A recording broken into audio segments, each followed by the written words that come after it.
बिस्मिल्लाहिर्रहमानिर्रहीम। अस्सलाम वालेकुम दोस्तों, उम्मीद आप सब खैरियत से होंगे। मैं हूं आपका होस्ट डॉक्टर मोहम्मद काशिफ रज़ा। आज एक न्यू सेशन के साथ हाज़िर खिदमत हूं। तो आज बात होगी एसिक्लोफेनेक इंजेक्शन के बारे में। तो काफ़ी सारे इंजेक्शन मार्केट के अंदर मौजूद हैं जो कि बुखार दर्द सूजन के लिए जानवरों में इस्तेमाल होते हैं, लेकिन हर इंजेक्शन का जो एक तरीक़ाकार है बॉडी के अंदर, उसका जो एक एक्शन है वो मुख्तलिफ है। तो आज जानते हैं इस वीडियो के अंदर कि एसिक्लोफेनेक इंजेक्शन जो है आप कहाँ कहाँ पर यूज़ कर सकते हैं, इसे कौन सी कंडीशन के अंदर नहीं यूज़ करना और कौन सी कंडीशन के अंदर इसे इस्तेमाल करना है, इसका मुख्तलिफ जानवरों के अंदर जो है डोज रेट क्या बनती है और कौन से इंजेक्शन या ड्रग के साथ आप इस इंजेक्शन को एक ही वक्त के अंदर आप नहीं लगा सकते और इसको आप कौन से रूट के ज़रिए आप इस्तेमाल करेंगे। तो इस वीडियो के ज़रिए आप ये तमाम चीज़ें जो हैं वो जान सकेंगे। तो सबसे पहले आप दोस्तों से रिक्वेस्ट है, मेरे चैनल को सब्सक्राइब करें और साथ बेल के आइकॉन को लाजमन हिट करें ताकि आपको फ्यूचर की वीडियो जो है वो मेरी मिलती रहें। तो सब दोस्तों का शुक्रिया, आपका रिस्पॉन्स मिलता रहता है। तो लेट्स स्टार्ट वीडियो।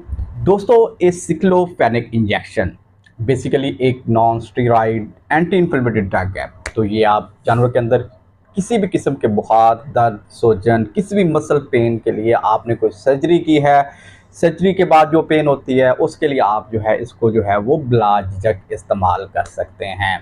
तो इसका काम बाकी तमाम जितने भी non steroid anti inflammatory drugs हैं उनकी ही तरह है और उनकी ही तरह ये जो है इसका एक्शन भी उनसे थोड़ा मिलता जुलता है, कहीं पर इसका जो है वो मुख्तलिफ हो सकता है।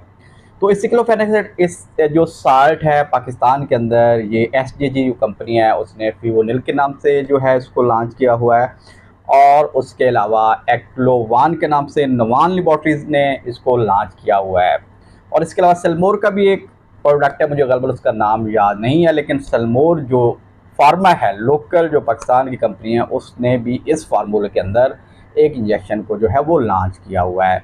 जो भी इंजेक्शन इस फार्मूले में आता है सिक्लोफेनेक इंजेक्शन के अंदर, तो वो 25 mg पर ml जो है वो सोल्यूशन के अंदर इसका साल्ट जो है वो मौजूद रहता है। तो दोस्तों, आपको जैसे बताया ये एनसेड non steroid anti inflammatory drug है। तो इसको अब आप यूज़ कहाँ पर कर सकते हैं, आपको पहले भी बताया है कि जहाँ पर बहुत ही ज़्यादा किस्म का बुखार हो वहाँ पर यूज़ कर सकते हैं। किसी भी किस्म की मसल पेन, कोई भी मसल पेन, ऐसी पेन जिसके अंदर जानवर के चलने में मुश्किल हो रही हो, जानवर को जो है उठने बैठने में मुश्किल हो रही हो, तो इस सिक्लोफेनेक साल्ट को जो है वो इंजेक्शन को जो है वो आप बिला झिझक इस्तेमाल कर सकते हैं। आपने कोई सर्जरी वगैरह की है, सर्जरी के बाद जो एक पेन का एक प्रोसेस स्टार्ट होता है, तो उसको दूर करने के लिए आप इंजेक्शन को इस्तेमाल कर सकते हैं। तो इस इंजेक्शन के असर के बारे में ये किस तरह अपना असर दिखाता है, उससे पहले हम देखते हैं कि जो बॉडी के अंदर पेन का प्रोसेस जो है वो किस तरह स्टार्ट होता है। दोस्तों, जब भी किसी जानवर को कोई भी माइक्रो ऑर्गेनिज्म जो है उसकी बॉडी के अंदर इंटर होता है या कोई भी इंजरी या ट्रॉमा जानवर को जो वो इंजरी होती है, तो उसके रिस्पॉन्स के जिसरे में बॉडी के अंदर जो है कॉक्स-2 या कॉक्स-1 एंजाइम रिलीज होते हैं। ये कॉक्स-2 और कॉक्स-1 आप जानना चाहेंगे क्या होगा, तो कॉक्स जो साइक्लोऑक्सीजनेज 2 और साइक्लोऑक्सीजनेज एंजाइम जो है वो किसी भी इंजरी के सिलसिले में जो है बॉडी के अंदर रिलीज होते हैं। अब इनका काम क्या होता है, अब ये जो कॉक्स-2 जो है वो जब भी इंजरी होती है तो ये प्रोस्टाग्लैंडिन जो है वो रिलीज़ करती है और यही प्रोस्टाग्लैंडिन जो सबसे ख़तरनाक है, ये जब रिलीज़ होती है तो ये इन्फ्लेमेशन और पेन के प्रोसेस के अमल को और ज़्यादा एलिवेट कर देती है। जब प्रोस्टाग्लैंडिन रिलीज़ होती है तो पेन की शिद्दत जो है वो बहुत ज़्यादा बढ़ जाती है।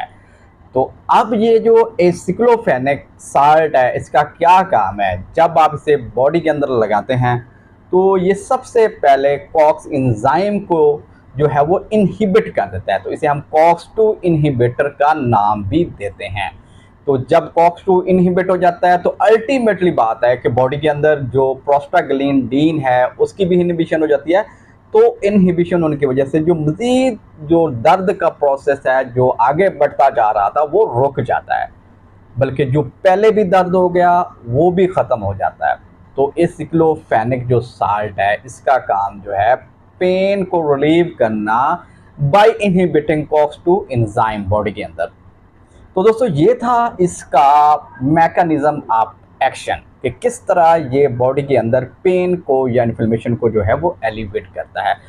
Let's move to indications. हमने इंडिकेशंस हमने पढ़ ली। अब हम समझते हैं कि इसको हमने कहाँ पर इस्तेमाल नहीं करना, वो कौन सी कंडीशंस हैं या वो कौन सी बीमारियां हैं या कौन से ऐसे हालात हैं जिनके अंदर हमने इस एसिक्लोफेनिक इंजेक्शन को जो है या एक्लोवान इंजेक्शन को या फिवोनिल इंजेक्शन को जो है वो हमने इस्तेमाल नहीं करना।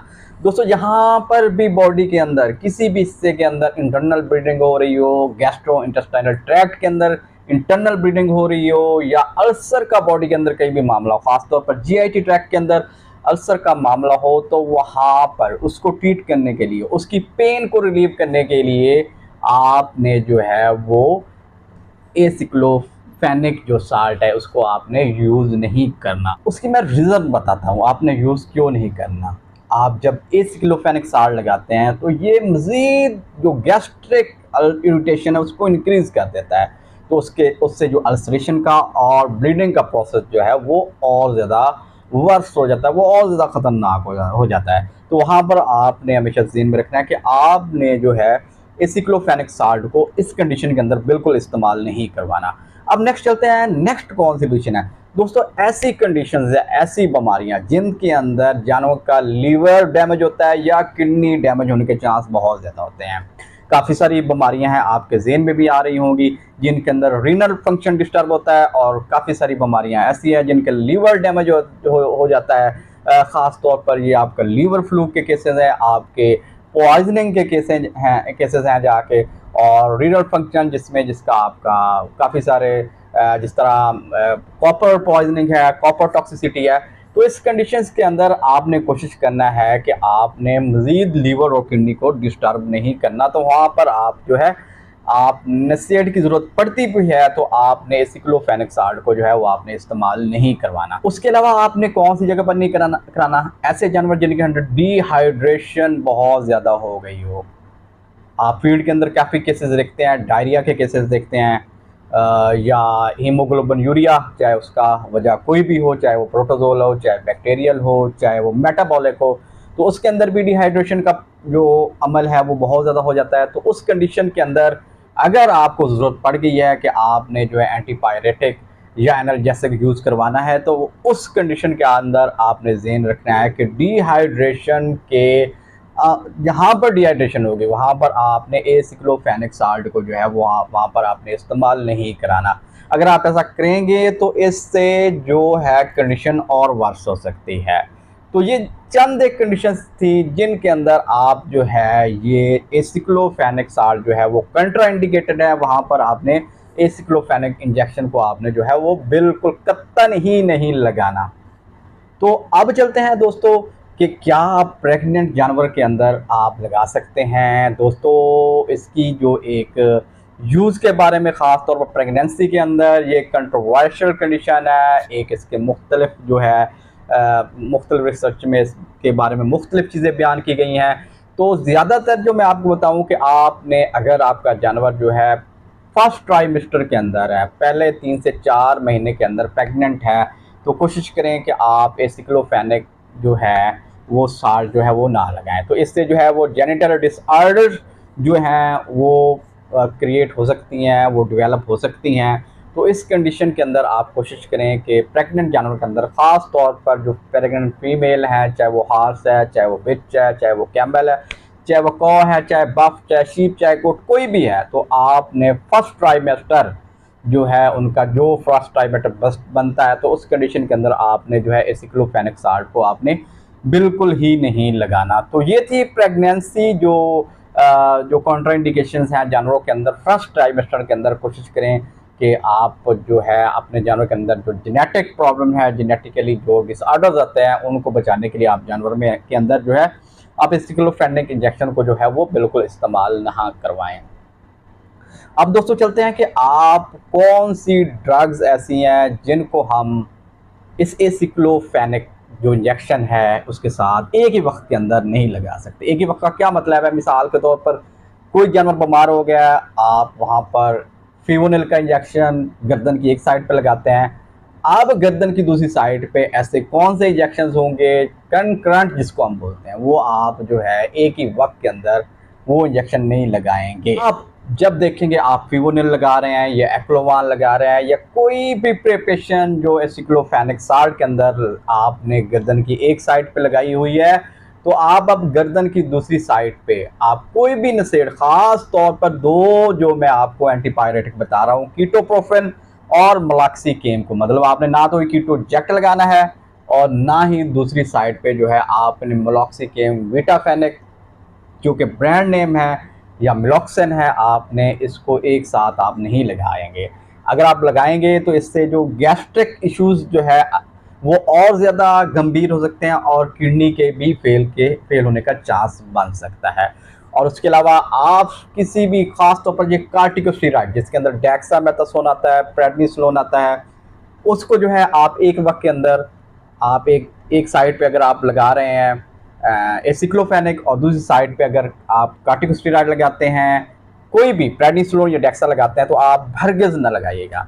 तो इससे भी अल्सर्स, जो गैस्ट्रिक अल्सर्स बन सकते हैं और उसके अलावा जो है जो किडनी की और लीवर के जो फंक्शन है वो डिस्टर्ब हो सकते हैं। तो ये बात ज़हन में रखिएगा कि आपने इन दोनों को एक साथ जो है आपने नहीं लगाना। अगर आप लगाना चाहते हैं कोई भी एंटीबायोटिक, तो मैं आपको दो एंटीबायोटिक बताता हूँ जो बहुत ज़्यादा सेफ़ हैं। अगर आप फिवोनिल के साथ या एसिक्लोफेनिक साल्ट के साथ लगाते हैं जानवर के अंदर, तो ये बेस्ट कम्बिनेशन रहेगा। आप सेफ्लोस्पोरिन जिसके अंदर सिफर आता है, सेफ्टिहाइड आता है, या पहले एक्सिनिल आता था, तो वो इंजेक्शन आप जो है एसिक्लोफेनिक साल्ट के साथ एक ही वक्त में लगा सकते हैं और इसका जो असर होगा वो डबल हो जाएगा। उससे बेहतरीन मतलब फ़ायदा मिलेगा, बजाय कि आप उसके साथ जेंटा लगा दें, आप टाइलो लगा दें, तो उससे नुकसान तो कोई नहीं होगा लेकिन असर जो है वो कम हो सकता है। ये फिट करता है कंपैटिबिलिटी, अगर आप देखेंगे तो इन दो एंटीबायोटिक्स की जो है एसिक्लोफेनिक साल्ट के साथ बहुत ज़्यादा है। तो ये बात आपने ज़हन में रखनी है कि एंटीबायोटिक अगर लगाएं तो ये आप चॉइस के तौर पर आप जो है मैं आपको एक मशवरा दे रहा हूँ, आप इस तरह लगा सकते हैं। तो दोस्तों अब चलते हैं कि इसकी मुख्तलिफ जानवरों के अंदर डोज रेट क्या होगी। अच्छा, सबसे पहले दोस्तों मैं आपको बताना चाहता हूँ कि इस ड्रग को, जो ये एक एसिक्लोफेनिक साल्ट है, इसको हर स्पीशीज़ के अंदर लगा सकते हैं आप। इसे घोड़ा या घोड़ी, गाय, भैंस, बैल, भेड़, बकरी, कैट, डॉग, कैमल, हर जो स्पीशीज़ ऑफ एनिमल है इसके अंदर आप इसको बिला झिझक लगा सकते हैं। तो आप इंट्रामस्कुलर रूट के ज़रिए भी लगा सकते हैं और जहाँ पर कभी भी ज़रूरत हो तो इंट्रावीनस भी यूज़ कर सकते हैं जहाँ पर बहुत ज़्यादा इमरजेंसी हो, लेकिन कोशिश करें कि इंट्रामस्कुलर जो है इसे जो है आप वो ज़्यादा यूज़ करें। तो इसकी अगर डोज रेट की बात करें तो 1 से 2 mg पर kg बॉडी वेट के हिसाब से आप इसे लगाएंगे तमाम जानवरों के, चाहे वो गाय है, भैंस है, भेड़ है, बकरी है, गधा है, गधी है, कैट है, डॉग है, तो आपने 1 से 2 mg पर kg एक ही डोज रेट बनती है। आप इस जो है डोज से अपने जानवर को जो है वो डोज लगाएंगे। तो ये थी दोस्तों डोज। अब दोस्तों चलते हैं कि आखिर हम ये क्यों लगाएं, इसके यूनिक पॉइंट्स क्या है, हम इसे क्यों प्रेफर करें किसी भी निसेट के मामले, non steroid anti inflammatory drugs के, जो हम कह सकते हैं उसको हम कंपैरिजन करें कि कौन सा बेहतरीन रहेगा। तो इसकी तीन जो है वो बड़ी ही बेहतरीन जो है वो आप प्रॉपर्टीज कह सकते हैं। एक तो ये क्विक रिस्पांस करता है, आप जब भी लगाते हैं क्विक रिस्पांस करता है, और दूसरा ये जो है बनिस्बत जितने भी मार्केट के अंदर दूसरे एंटी इन्फ्लेमेटरी ड्रग्स हैं, पेन किलर्स हैं या आप एनर्जेटिक्स कह सकते हैं, तो इसका जो इसका एक्शन है वो बड़ा ही लॉन्ग है। तो इससे ये फ़ायदा हो सकता है कि आपको बार बार इंजेक्शन लगाने की ज़रूरत नहीं पड़ेगी। तो वहाँ पर इसकी जो ये एक बेहतरीन प्रॉपर्टी, दूसरी इसकी बेहतरीन प्रॉपर्टी क्या है कि पहले भी बता चुका हूँ कि जो पेन का या इन्फ्लेमेशन का अमल जो है वो COX-2 की वजह से होता है, और COX-2 को इनहिबिट करने के लिए जो सबसे बेहतरीन आप जो चीज़ कह सकते हैं वो ये ड्रग है, ये एसिक्लोफेनिक ड्रग है। इसकी निस्बत कोई भी ड्रग जो इसके कंपैरिजन आप कर रहे हैं, जिस तरह आप मिलॉक्सीसिन को ले लें या आप कीटोप्रोफेन के ले लें या क्लोनिजन मैग्लोमाइन को ले लें, तो उनकी निस्बत ये जो एसिक्लोफेनिक साल्ट है ये बेहतरीन COX-2 इनहिबिटर है। तो इससे ये ज़ाहिर हो गया कि अगर आप इसको लगाते हैं तो इससे जो है बेहतरीन इफेक्ट और बहुत जल्दी जो है वो आपको पेन की सूरत में या इन्फ्लेमेशन की सूरत में जो है आपको असर मिलने वाला है। तो ये 2-3 इसकी बेहतरीन यूनिक प्रॉपर्टी हैं जो इसको दूसरे जितने भी अपना ड्रग हैं उससे मुख्तलिफ बनाती है। और एक जो तीसरी मेन प्रॉपर्टी मैं आपको भूल गया था बताना, वो मैं अभी बता रहा हूँ कि गैस्ट्रिक पेन जो है, मैदे के अंदर जो दर्द होती है, उसमें कोई भी ड्रग इतना असर नहीं करती। असर तो सब ही कर जाती हैं, लेकिन हम क्योंकि यहाँ पर कंपैरिजन कर रहे हैं, तो कंपैरिजन करने के अगर हम करें मेलॉक्सिकेम का और एसिक्लोफेनिक साल्ट का या फ्लोनिक्सिन मैग्लोमाइन और एसिक्लोफेनिक साल्ट का या कीटोप्रोफेन या एसिक्लोफेनिक साल्ट का आपस में कंपैरिजन करें, तो ये जो एसिक्लोफेनिक साल्ट है पेन के सिलसिले में ख़ास तौर पर जो गैस्ट्रिक जो मैदे की जो GI ट्रैक्ट की पेन है उसको ये बहुत जल्दी और बहुत ही क्विकली उसको रिलीव करता है। तो इसकी ये तीसरी ख़ास प्रॉपर्टी है। तो आप जहाँ पर भी गैस्ट्रिक पेन हो तो आप प्रेफर करें कि आप जो है एसिक्लोफेनिक साल्ट जो है उसको जो है वो आप लगाएं। तो दोस्तों उम्मीद है आपको मेरी वीडियो अच्छी लगी होगी। अगर आपको वीडियो अच्छी लगी है तो काइंडली वीडियो को शेयर कर दें। तो इंशाल्लाह मुलाकात होती रहेगी। मिलते हैं नेक्स्ट वीडियो के साथ। दुआओं में याद रखिएगा। अल्लाह हाफ़िज़।